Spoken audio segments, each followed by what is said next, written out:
रियासतें, देसी रियासतें। तो पार्ट बी में किसको रखा गया था? देसी रियासत। कि भाई राजा तो यहां पर तो भैया राजा होते थे, तो क्या राजाओं से उनका शासन छीन लिया गया?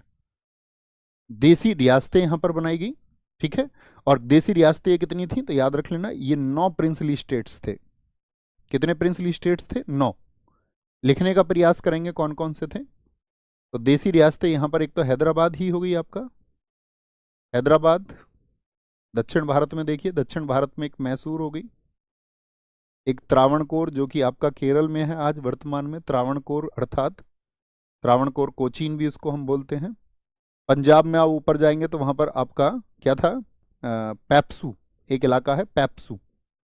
पैप्सू का मतलब होता है Patiala and, Patiala and east Punjab, east Punjab union. ये भी एक रियासत थी आपका पैप्सू, ठीक है। एक आपका मध्य भारत का जो बरार क्षेत्र था, मध्य भारत, मध्य भारत हो गया आपका, और राजस्थान हो गया।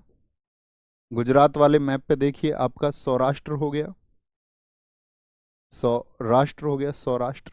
तो कितनी हो गई आपका? 3 4 5 6 7, 7 हो गई। जम्मू एंड कश्मीर हो गया 8वां, जम्मू एंड कश्मीर हो गया आपका, ठीक है।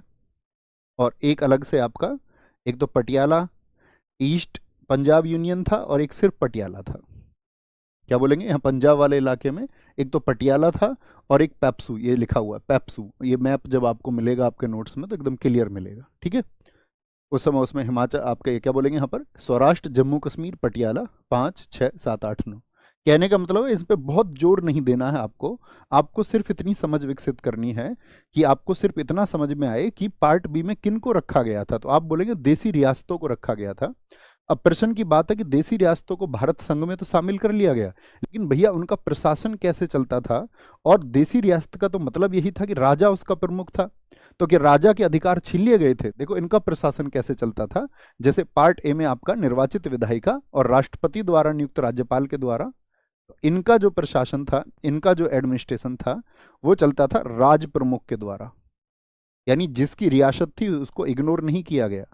राज प्रमुख, रूलर, और क्या होता था? राज प्रमुख, ये राष्ट्रपति द्वारा नियुक्त होता था, राष्ट्रपति द्वारा नियुक्त।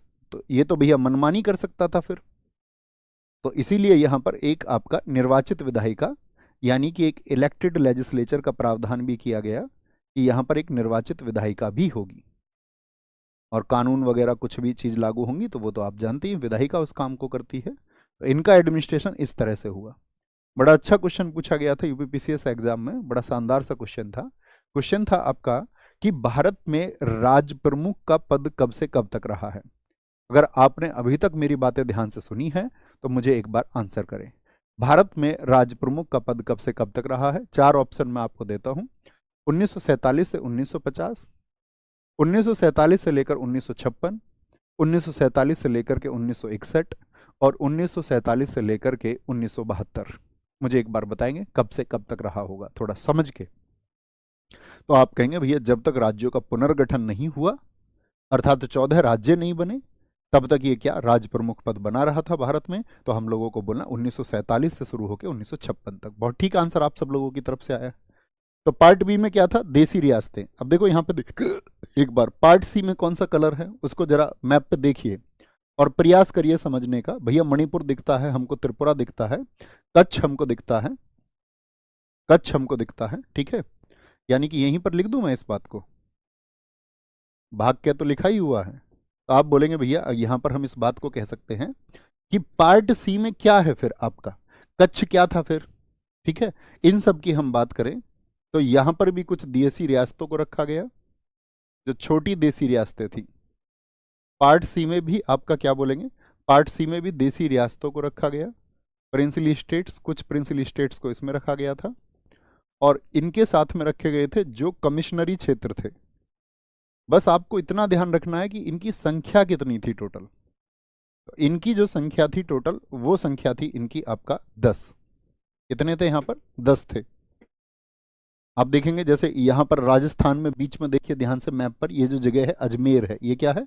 ये अजमेर है। तो ऐसी छोटी रियासतों को यहाँ पर आपका, जैसे अजमेर हो गया, सभी के नाम लिखने की जरूरत तो नहीं है, हाँ या ना, क्योंकि ये लिस्ट तो आप कहीं से भी देख सकते हो और उसका एग्जाम में भी कोई महत्व नहीं। भोपाल थी आपका, भोपाल। बिलासपुर थी आपका, छत्तीसगढ़ की बिलासपुर, बताइए भैया। बिलासपुर आपका। कुर्ग था जो कमिश्नरी एरिया था, आप सबको पता होगा, दिल्ली कमिश्नरी एरिया था, हमने ये पढ़ा है पिछली क्लासेस में, दिल्ली। हिमाचल प्रदेश भी इसी में रखा गया था। कच्छ था आपका, गुजरात का कच्छ एरिया, ये वाला एरिया कच्छ, ठीक है, कच्छ को रखा गया। मणिपुर, त्रिपुरा, मणिपुर था आपका, त्रिपुरा था, त्रिपुरा। और साथ में आपका मध्य प्रदेश का है, ये क्या है, ये विंध्य है, विंध्य रेंज, यानी कि जो विंध्य क्षेत्र था। तो कुल मिलाकर के ये क्या थे आपका, 10 एरियाज थे। हमको क्या जानना है, हमको जानना है कि भैया इनका प्रशासन कैसे चला। तो इनका प्रशासन देखो, कमिश्नरी क्षेत्र जहां पर आ रहा है, तो ये कमिश्नर के माध्यम से इनका एडमिनिस्ट्रेशन चला, यानी राष्ट्रपति द्वारा नियुक्त एक कमिश्नर होता था और वही क्या चलाता था, इनका प्रशासन। नोट करके लिखिए, इनका प्रशासन राष्ट्रपति द्वारा नियुक्त, राष्ट्रपति द्वारा नियुक्त आयुक्त के द्वारा होता था, यानी administration of part C is regulated by a commissioner which is appointed by president। Okay, बात याद रखेंगे। तो प्रशासन कैसे होता था, आयुक्त के द्वारा, आयुक्त बोलते हैं कमिश्नर को, एक कमिश्नर के द्वारा इस क्षेत्र को। अब पार्ट डी जरा मैप में ढूंढ के कौन कौन बताएगा, उनको मैं कक्षा के अच्छे बच्चे समझूंगा, जिनको नक्शे को ध्यान से देखना आता होगा। तो पार्ट डी में रखा गया आपका किसको, अंडमान और निकोबार को, अंडमान और निकोबार। पार्ट डी देखिए किस कलर से है, अब आप समझ पाएंगे। और इसका जो प्रशासन होता था, राष्ट्रपति द्वारा एक लेफ्टिनेंट गवर्नर, उपराज्यपाल द्वारा इसका एडमिनिस्ट्रेशन देखा जाता था। चार छोटी बातें मैंने कही, अब इनकी समरी जरा सुनिए। पार्ट ए में जो थे आपका, ब्रिटिश इंडिया से जो हिस्सा हमको मिला, ये देख रहे हैं ना, पार्ट डी वायलेट कलर, ये क्या है, अंडमान निकोबार। तो कहने का मतलब है कि जो हिस्सा हमको ब्रिटेन से मिला, वहां पर निर्वाचित विधायिका रखी गई आपका, और राष्ट्रपति द्वारा एक राज्यपाल। पार्ट बी में देसी रियासतों को रखा गया, और उन देसी रियासतों को चलाने के लिए कौन होता था, रूलर, राज प्रमुख, और साथ में आपका एक निर्वाचित विधायिका भी थी या नहीं थी, जी भैया। पार्ट ए में भी इलेक्टेड आपका लेजिस्लेचर था और पार्ट बी में भी इलेक्टेड लेजिस्लेचर था, तो दोनों वहां पर निर्वाचित विधायिका थी। पार्ट सी में आपका क्या रखा गया, पार्ट सी में सिर्फ एक कमिश्नर को, जो कि राष्ट्रपति द्वारा नियुक्त होता था। और पार्ट डी का जो प्रशासन है वो आपका राष्ट्रपति द्वारा नियुक्त एक व्यक्ति होता था, जिसको हम बोलते हैं उपराज्यपाल, यानी कि लेफ्टिनेंट गवर्नर के द्वारा, लेफ्टिनेंट गवर्नर भी आप कह सकते हैं। इतनी बात क्लियर है, इतनी बात क्लियर है कि उस समय भारत की आजादी के समय क्या स्थिति थी, ये जानना दोस्त इसलिए जरूरी है। अगर हम सीधे राज्य पुनर्गठन को पढ़ रहे हैं, इसका मतलब है आप 1947 से 1956 के बीच की स्थिति को इग्नोर कर रहे हैं, तो फिर आपको ये नहीं पता होगा कि आज़ाद भारत में उस समय की स्थिति क्या थी, कैसे हमारा एडमिनिस्ट्रेशन चला था, कैसे कैसे हमारा देश आगे बढ़ा, ठीक है, और कैसे कैसे फिर उससे राज्य बनेंगे, तो फिर चीज़ें क्लियर रहेंगी। बात सही है, वापस आते हैं। अच्छा, यहां पर मैंने एक संख्या आपको बताई है, यहां पर एक संख्या मैंने आपको बताई, तो मुझे टोटल करके बताइए। जैसे हम वापस आपको लेके चले, यहां पर वापस से लेके चलते हैं, तो मुझे यहां पर आप बताइए कि पार्ट ए में कितने आपका रखे गए थे, तो आप बोलेंगे 9 आपका भैया ब्रिटिश आपका प्रोविंसेस थे, यहां पर भी आपका 9 मैंने आपको बताए। पार्ट सी में कितने बताए थे मैंने आपको अभी, तो आप कहेंगे भैया यहाँ पर 10 बताए, और पार्ट ग में कितना है, 1। तो कुल मिला के मुझे बताइए कितने स्टेट थे उस टाइम पर टोटल भारत की। अब मैं पूछूंगा भारत की आजादी के समय 1947 में कितने स्टेट थे। मैक्सिमम बच्चे आज से पहले इसका आंसर नहीं जानते होंगे, ठीक है। क्या बोलेंगे आपका एसएससी जेई में ही पूछा गया प्रश्न है कि भारत की आजादी के समय 1947 में जब आपका कै ख ग घ श्रेणियां बनाई गई, यानी part A B C D को जब इंट्रोड्यूस किया गया, तो कितने स्टेट रखे गए, तो टोटल 29। बात क्लियर है, आगे बढ़ाएं बात को, आगे बढ़ते हैं, नोट करें। अब आगे समझनी है यहां पे एक नोट लिखिए आप, धर आयोग, धर कमीशन। व्हाट इज धर कमीशन और क्या हुआ भारत की स्थिति में आगे? धर कमीशन,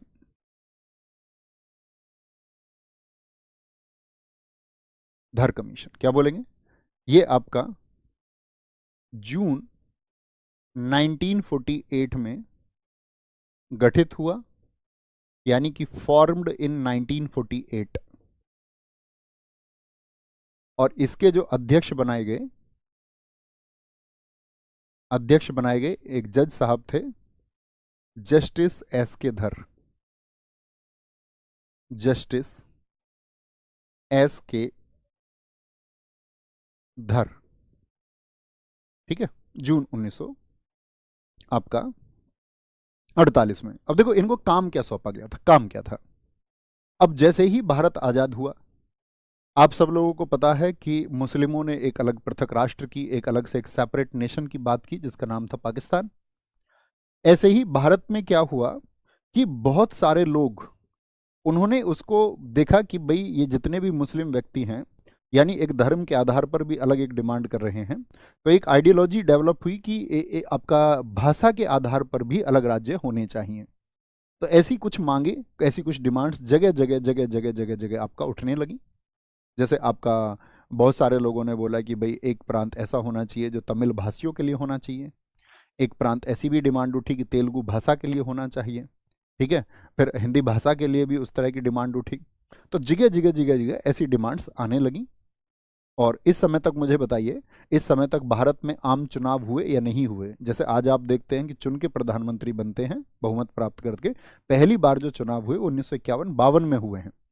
यानी यहां तक जो है आपका क्या बोलेंगे, पूरी जनता ने अभी वोट नहीं डाला है। सारा का सारा जो काम हो रहा है अभी, आप सब लोगों को पता होना चाहिए, वो संविधान सभा और जो चयनित कुछ जो 10% वोट का अधिकार मैंने आपको बताया था, उसी के द्वारा ये काम किया जा रहा है।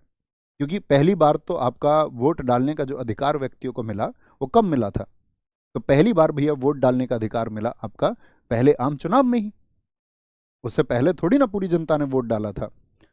तो क्या बोलेंगे, जस्टिस एस के धर आयोग, इसी को हम कहते हैं, याद रख लेना, धर आयोग को नोट करें। क्या बोलेंगे, प्रथम भाषाई प्रांत आयोग। भाई जब ऐसी डिमांड्स उठी तो इनको बोला गया, भाई आप देखिए कि भाषाओं के आधार पर राज्य बनाए जा सकते हैं या नहीं। प्रथम भाषाई प्रांत आयोग। बहुत बार बहुत महत्वपूर्ण प्रश्न ये बनता है, फर्स्ट लिंग्विस्टिक प्रोविंस कमीशन।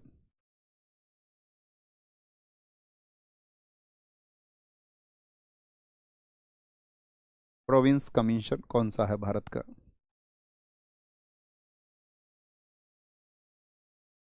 तो हम बोलेंगे वो आपका कौन है, धर आयोग है।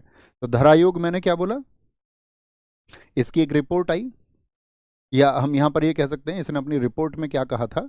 जब इसकी रिपोर्ट आई तो इसने रिपोर्ट कहा कि भाषाई आधार पर नहीं होना चाहिए। इन्होंने कहा फिर भारत बट जाएगा और बहुत सारी और डिमांड्स आएंगे जिनको हम पूरा नहीं कर पाएंगे। भाषाई आधार पर नहीं होना चाहिए, नहीं होना चाहिए। क्या बोल दिया इन्होंने, it should not be on based of linguistic, it should not be based on language और लिंग्विस्टिक। तो क्या रिपोर्ट आई इनकी, भाई इनको बोला गया कि ये जो डिमांड्स हमारे देश में उठ रही हैं कि भाषा के आधार पर राज्य की डिमांड हम कर रहे हैं, उसके लिए जो धर आयोग का गठन आया, तो बताइए उसने रिपोर्ट फेवर में दी थी इसके या डिसफेवर में? तो आप कहेंगे भैया उसने कह दिया नहीं, भाषा के आधार पर डिमांड नहीं, भाषा के आधार पर गठन नहीं होना चाहिए, मतलब फॉर्मेशन जो है वो लैंग्वेज के बेस पर नहीं होना चाहिए। तो जो लोग डिमांड कर रहे थे, जो लोग मांग उठा रहे थे, इस रिपोर्ट से वो नाराज हुए होंगे। तो जब वो लोग नाराज हुए इस रिपोर्ट से, तो यहीं पर एक बिंदु लिखें। क्या बोलेंगे इन्होंने, इन्होंने एक बात कह दी थी यहां पर कि जो अगर आपको कोई स्टेट बनाना है नया, तो वहां की जो प्रशासनिक प्रशासनिक सुविधा देखो, एक तो प्रशासनिक सुविधा देखो, और साथ में भौगोलिक समीपता देखो, भौगोलिक समीपता। ये इन्होंने रिकमेंडेशन दी।